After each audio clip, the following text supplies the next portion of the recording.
Assalamualaikum warahmatullahi wabarakatuh. Teman-teman, kali ini kami dari kelompok 13 akan menjelaskan tentang dakwah lewat internet. Eee, di sini yang akan menjelaskan yaitu saya sendiri, Madoni, Wulan Ayu Pratiwi, dan Ajis Firmansyah. Oke, langsung saja ini akan dijelaskan oleh Mas Ajis. Dinamika dakwah internet sebagai media. Aktivitas dakwah berkembang seiringnya berkembangnya manusia yang dipengaruhi kemajuan teknologi hingga masa. Kemajuan teknologi mempengaruhi perkembangan masyarakat.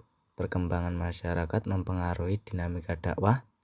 Dinamika dakwah melahirkan tantangan dakwah.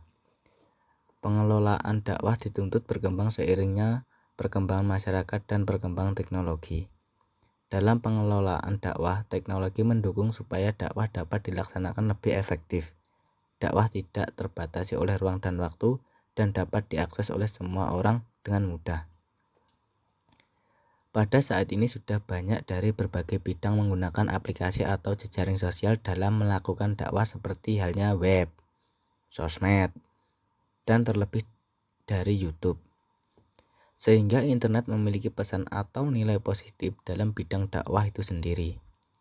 Dakwah harus bisa memanfaatkan media sebaik mungkin untuk menyebarkan informasi keislaman lebih luas lagi sehingga bisa masuk ke berbagai ranah kehidupan. Dengan memanfaatkan media sosial sebagai media dakwah, aktivitas dakwah diharapkan bisa memaksimalkan manajemen dan strategi dakwah sebaik mungkin sehingga tercapai tujuan dalam melakukan dakwah tersebut.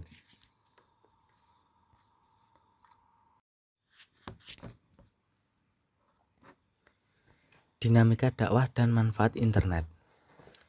Hadirnya akses internet merupakan media yang tidak bisa dihindari karena sudah menjadi peradaban baru dalam dunia informasi dan komunikasi tingkat global.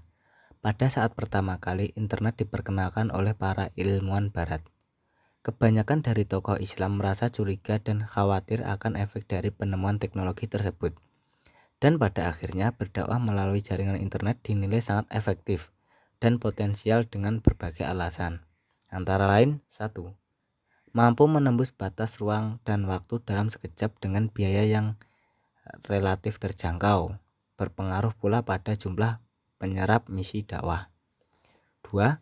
Para pakar dan ulama yang berada di balik media dakwah via internet bisa lebih berkonsentrasi dalam menyikapi setiap wacana dan peristiwa yang menuntut status hukum syar'i. Ketiga, dakwah melalui internet telah menjadi salah satu pilihan masyarakat. Dari berbagai situs, mereka bisa memilih materi dakwah yang mereka sukai. Dengan demikian, pemaksaan kehendak bisa dihindari. Yang terakhir, yang keempat, cara penyampaian yang variatif dan membuat dakwah Islamiyah via internet bisa menjangkau segmen yang luas. Apabila dakwah itu sendiri tidak diartikan dengan makna yang sempit seperti yang telah diyakini oleh sebagian kalangan komunitas muslim. Subbab selanjutnya yaitu strategi dakwah lewat internet. Strategi dakwah merupakan metode, siasat, taktik atau manuver yang dipergunakan dalam aktivitas atau kegiatan dakwah yang perannya sangat menentukan sekali dalam proses pencapaian tujuan dakwah.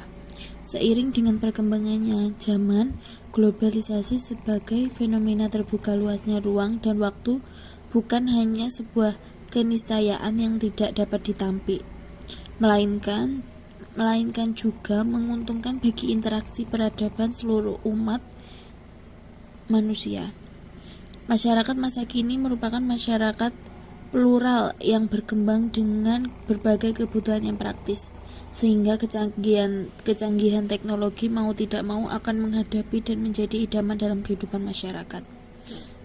Selanjutnya, kecanggihan teknologi telah membuka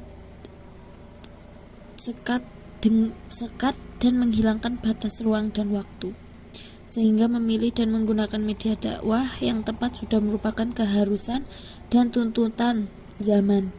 Artinya dalam posisi ini mempunyai kesadaran dan telah menempatkan pada posisi strategis dengan menghadirkan dan mengikutsertakan teknologi informasi sebagai mitranya dalam dakwah amar ma'ruf nahi munkar.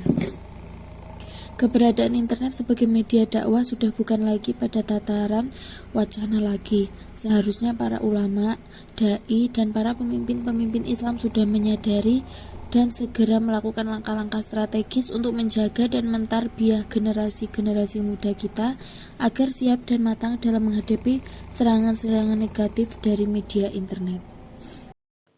Dinamika gerakan dakwah. Dalam dinamika gerakan dakwah, peran subjek dakwah atau dai akan sangat menentukan kegiatan dakwah yang dilakukan seiring dengan perkembangan peradaban yang bergulir, sehingga seseorang harus mampu memberikan motivasi untuk mencapai cita-cita tersebut. Oleh karena itu, tantangan dai untuk berdakwah selalu lebih besar ketika akses pemanfaatan teknologi informasi dan komunikasi semakin terbuka. Namun, di sisi lain dituntut profesionalisme lembaga dan dai yang lebih baik, menggunakan media yang telah menjadi industri yang menguntungkan untuk tujuan dakwah di balik pesan-pesan yang disampaikan. Karena penggunaan teknologi informasi dan komunikasi saat ini merupakan kebutuhan yang tidak dapat diabaikan. Disinilah titik perjuangan atau jihad dalam bidang dakwah ada oleh lembaga-lembaga dai atau dakwah. Dahulu, bangsa-bangsa berjuang menguasai wilayahnya atau memperjuangkan kemerdekaan wilayahnya. Kini, rakyat dan dai sekarang mulai berjuang dalam bidang baru, yaitu dalam bidang informasi, terkhususnya dalam penyampaian dakwah saat ini. Mungkin itu saja yang dapat kami sampaikan. Saya perwakilan dari kelompok 13 mengucapkan mohon maaf yang sebesar-besarnya bila ada salah kata atau kurangnya informasi dari kami. Bila ada kurangnya kami mohon maaf. Kami akhiri. Wabillahi taufiq wal hidayah. Wassalamualaikum warahmatullahi wabarakatuh.